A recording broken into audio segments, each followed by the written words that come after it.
Hello, everyone, and welcome! I am Mrs. Spidel, and today we are going to unlock a powerful mental math strategy for addition called break up and bridge. This technique will help you solve complex addition problems right in your head without needing a pencil or paper. So, what exactly is the break up and bridge strategy? It is actually quite simple. When adding two numbers together, you keep the first number entirely whole. Then you take the second number and break it up into friendly, easy-to-manage parts, like hundreds, tens, and ones. Finally, you bridge the distance by adding those friendly parts onto your starting number, one step at a time. It does the heavy lifting for your brain. Let's look at our first example. 537 plus 208. Instead of trying to stack and add these in our heads, let's build a mental bridge. We keep 537 whole. First, we add the 200. 537 and 200 is 737. Now we just add the remaining 8.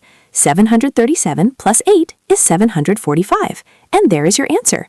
This strategy works beautifully for larger numbers too. Let's try 5300 plus 2400.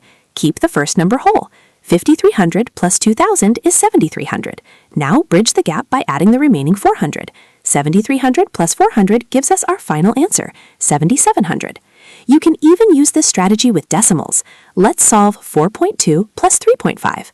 Let's start with 4 and 2/10. We add the whole number 3, which brings us to 7 and 2/10. Then we add the remaining 5/10. 7 and 2/10 plus 5/10 equals 7 and 7/10, or 7.7. Why should you practice this method? For 3 big reasons. First, speed. Breaking numbers down makes calculations much faster to do mentally. Second, number sense. It builds a very strong understanding of place value because you are forced to look at the hundreds, tens, and ones.